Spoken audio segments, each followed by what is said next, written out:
हमारे भारत देश में कई सारे ऐसे स्वतंत्रता सेनानी थे, कई सारे ऐसे फ्रीडम फाइटर्स थे जिन्होंने अपनी इच्छाओं से ऊपर, जिन्होंने अपनी वासनाओं से ऊपर, जिन्होंने अपनी फैसिलिटीज, अपने आप से ऊपर देश को रखा, देश की स्वतंत्रता को रखा। उन्होंने अपना पूरा जीवन लगा दिया इसी प्रयास में कि देश को स्वतंत्रता प्राप्त हो जाए, और इस प्रयास के लिए उन्होंने अपने निजी संबंधियों को, निजी सुख को काफी पीछे छोड़ दिया था। इन फ्रीडम फाइटर्स के विचार एक दूसरे से अलग अवश्य हो सकते हैं, इनके रास्ते एक दूसरे से अलग अवश्य हो सकते हैं, लेकिन इनका उद्देश्य, इनका मोटिव सिर्फ एक था, भारत की आजादी, भारत की स्वतंत्रता। कई सारे फ्रीडम फाइटर्स ने भारत को आजादी दिलाने का प्रयास किया अहिंसा के मार्ग से। कई सारे फ्रीडम फाइटर्स ने हिंसा के मार्ग से अंग्रेजों के खिलाफ जंग लड़ी, लेकिन इन फ्रीडम फाइटर्स ने इस उद्देश्य के लिए प्रयास किया। इस चीज के लिए हम हमेशा उनके ऋणी रहेंगे, हम हमेशा उनका सम्मान करेंगे। एक कर्मयोगी कौन है? एक कर्मयोगी वो है जो अपने जीवन के सारे कार्य फल के लिए ना करे, धर्म के लिए करे। सारे भारतवासी ये बात जानते थे कि ब्रिटिशर्स उन पर अधर्म कर रहे हैं, ब्रिटिशर्स अधर्म की तरफ है, लेकिन उन भारतवासियों में से बहुत ही कम लोग ऐसे थे जो ब्रिटिशर्स के खिलाफ खड़े होने का साहस जुटा पाए। वही लोग फ्रीडम फाइटर्स थे। वो सारे फ्रीडम फाइटर्स, वो सारे स्वतंत्रता सेनानी कर्मयोगियों के बहुत बड़े एग्जाम्पल्स थे। उन्हीं कर्मयोगियों में से एक महान कर्मयोगी के जीवन के बारे में आज इस वीडियो में हम बात करेंगे। उनका जीवन किसी थ्रिलर मूवी से कम नहीं था। उनके जीवन में कई सारे अनएक्सपेक्टेड इवेंट्स हुए, लेकिन वो किसी भी इवेंट से विचलित नहीं हुए। वो अपनी प्लानिंग इस तरह से करते थे जैसे कोई मास्टरमाइंड डिटेक्टिव अपनी प्लानिंग्स करता है। वो इतने ब्रॉड थिंकर थे कि जहां पर सबकी सोच खत्म होती थी, वो वहां से सोचना स्टार्ट करते थे। फॉर एन एग्जांपल, एक चेस गेम में अगर सारे ब्रिटिशर्स अपनी रानी को बचाने के चक्कर में हैं, तो वो कब राजा पर अटैक कर चेकमेट कर देंगे किसी को पता नहीं चलेगा। उनकी प्लानिंग्स को समझना हर किसी के बस की बात नहीं थी। एक महान कर्मयोगी, एक मास्टरमाइंड, एक ब्रॉड थिंकर। आज हम इस वीडियो में बात करने वाले हैं सुभाष चंद्र बोस जी के जीवन के बारे में।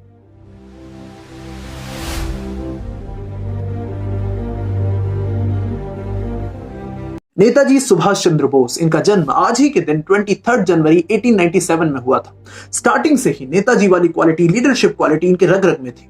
ये अपने कॉलेज के टाइम पे कई सारे आंदोलन किया करते थे, भारतवासियों के कई सारे इश्यूज के बारे में, कई सारे प्रॉब्लम्स के बारे में आवाज उठाया करते थे। ये काफी स्टार्टिंग से ये बात समझ गए थे कि इन्हें धर्म की तरफ खड़ा होना है, सत्य की तरफ खड़ा होना है, चाहे इस चीज के लिए इन्हें कोई भी चीज त्यागनी क्यों न पड़े। सुभाष चंद्र बोस जी के कॉलेज में एक प्रोफेसर थे जिनका नाम था मिस्टर ओ।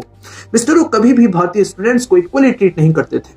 उनसे ज्यादा क्वेश्चंस पूछना, क्वेश्चंस के आंसर्स ना आने पर उन्हें ज्यादा पनिशमेंट देना, उन्हें मारना, उन्हें पीटना, उन पर भड़ास निकालना, ये बहुत हाई लेवल पे हो रहा था। सुभाष चंद्र बोस जी को जब इस बारे में पता चला तो सबसे पहले उन्होंने प्रोफेसर ओ की प्रिंसिपल से कंप्लेन की, लेकिन प्रिंसिपल से कोई सटीक आंसर ना आने के बाद उन्होंने इस चीज के खिलाफ स्ट्राइक की, आंदोलन किए। यह आंदोलन इतना ज्यादा बढ़ गया कि न्यूज़पेपर्स में खबर आने लगी कि प्रेसिडेंसी कॉलेज में ब्रिटिश टीचर्स भारतीय स्टूडेंट्स पर अत्याचार करते हैं।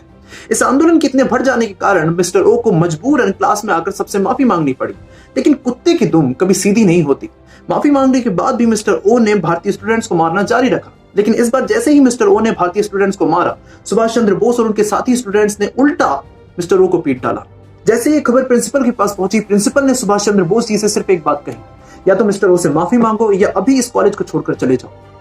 सुभाष चंद्र बोस जी ने प्रिंसिपल से कहा कि सर, मैं सही की साइड हूं, मैं धर्म की साइड हूं, चाहे कोई भी चीज त्यागनी क्यों ना पड़े, मैं अपनी साइड चेंज नहीं करूंगा। और उन्होंने अपना कॉलेज छोड़ दिया।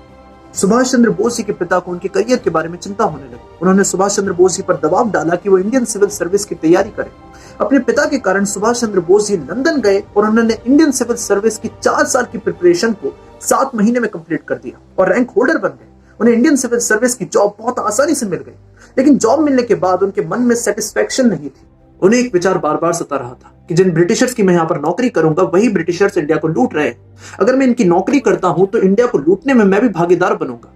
इसी विचार के चलते उन्होंने इंडियन सिविल सर्विस की जॉब को लात मार दी, वापस इंडिया आ गए। उन्होंने कांग्रेस ज्वाइन कर ली और गांधी जी के साथ आजादी की लड़ाई में लड़ने को तैयार हो गए। यहाँ पर प्रॉब्लम सिर्फ एक थी, गांधी जी और सुभाष चंद्र बोस जी के विचार एक दूसरे से काफी अलग थे।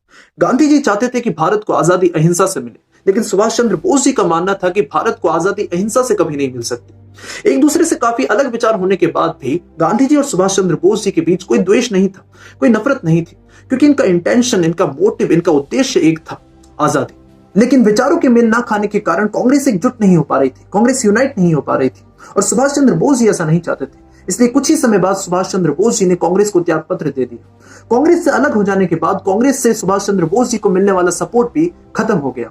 इस चीज का ब्रिटिशर्स ने बहुत फायदा उठाया और सुभाष चंद्र बोस जी को काफी तंग किया। उन्हें अपने ही घर में कैद कर दिया गया। उनके घर के चारों तरफ सीआईडी ऑफिसर्स के द्वारा निगरानी रखी गई। उनके हर एक मूवमेंट को सीआईडी ऑफिसर्स के द्वारा मॉनिटर किया गया, लेकिन उनकी प्लानिंग्स को समझना सीआईडी ऑफिसर्स की भी बस की बात नहीं थी। उस समय वर्ल्ड वॉर 2 चल रही थी। सुभाष चंद्र बोस जी ने सोचा कि क्यों ना भारत की आजादी के लिए उन कंट्रीज से मदद मांगी जाए जो वर्ल्ड वॉर 2 में ब्रिटिश गवर्नमेंट के खिलाफ लड़ रही थी। इसी आइडिया को लक्ष्य बनाकर सुभाष चंद्र बोस अपनी मित्र की मदद से सीआईडी ऑफिसर्स को चकमा देकर भारत से कई गुना दूर जर्मनी पहुंचे। जर्मनी जाकर उन्होंने हिटलर से मदद मांगी और हिटलर को इस तरह से कन्विंस किया कि हिटलर ने 4000 भारतीय गुलाम सैनिकों को आजाद कर दिया और इस उद्देश्य के लिए सुभाष चंद्र बोस को सौंप दिया। फिर सुभाष चंद्र बोस जापान गए और उनकी कन्विंसिंग पावर इतनी हाई थी कि जापान के प्रेसिडेंट को उन्होंने इतना कन्विंस कर लिया कि उसने 40,000 भारतीय गुलाम सैनिकों को तो छोड़ा ही, साथ ही में जापान सुभाष चंद्र बोस का पूरी तरह से इस उद्देश्य के लिए समर्थन करने को तैयार था। इन्हीं भारतीय गुलाम सैनिकों से खड़ी हुई सुभाष चंद्र बोस की फौज आजाद हिंद फौज। जब आजाद हिंद फौज ब्रिटिशर्स पर अटैक करने जा रही थी, तभी एक औरत अपने अंधे लड़के को लेकर सुभाष चंद्र बोस जी के पास आई। उन्होंने सुभाष चंद्र बोस जी से कहा कि आप मेरे लड़के को आजाद हिंद फौज में भर्ती कर लीजिए। सुभाष चंद्र बोस जी ने जब उसे पहली बार देखा तो उन्होंने कहा कि ये मनुष्य कैसे लड़ेगा, ये अंधा है। तभी उस अंधे लड़के ने कहा कि अंधा हूं तो क्या हुआ, आपके दुश्मन की एक गोली तो कम कर ही दूंगा। इसी जज्बे के साथ आजाद हिंद फौज ने नागालैंड की पहाड़ियों से होते हुए मणिपुर पर अटैक कर दिया। मणिपुर के सारे ब्रिटिशर्स को खदेड़ कर बाहर निकाल दिया और मणिपुर पर कई सालों बाद तिरंगा फिर से लहरा दिया। सुभाष चंद्र बोस जी के जीवन से हम कई चीजें सीख सकते हैं। उनके गांधी जी से विचार काफी कम मिलते थे, लेकिन वो हमेशा गांधी जी को अपना गुरु मानते थे, गांधी जी को राष्ट्रपिता कहते थे, क्योंकि उन दोनों के उद्देश्य एक थे। उनके जीवन में कई सारे ऐसे इवेंट्स हुए जो उन्होंने कभी सोचे नहीं थे, लेकिन वो किसी भी इवेंट से विचलित नहीं हुए, क्योंकि वो कभी भी फल के लिए कार्य नहीं कर रहे थे, अपनी इच्छाओं के लिए कार्य नहीं कर रहे थे। वो धर्म के लिए कार्य कर रहे थे, सही के लिए कार्य कर रहे थे। वो कभी भी इस चीज पर फोकस नहीं करते थे कि उनके साथ क्या हो गया, वो हमेशा इस चीज पर फोकस करते थे कि अब उन्हें क्या करना है। और यही एक कर्म योगी, एक महान कर्म योगी की पहचान है। तो आज के लिए सिर्फ इतना है। उम्मीद है ये वीडियो आपको पसंद आई होगी। उम्मीद है इस वीडियो का मोटिव आपको समझ में आया होगा। अगर इस वीडियो का मोटिव समझ में आया और अगर आपको लगता है ये मोटिव औरों तक भी पहुंचना चाहिए तो इस वीडियो को शेयर कर दें। मैं मिलता हूं आप सबसे किसी और नेक्स्ट वीडियो में। तब तक के लिए जय श्री कृष्ण।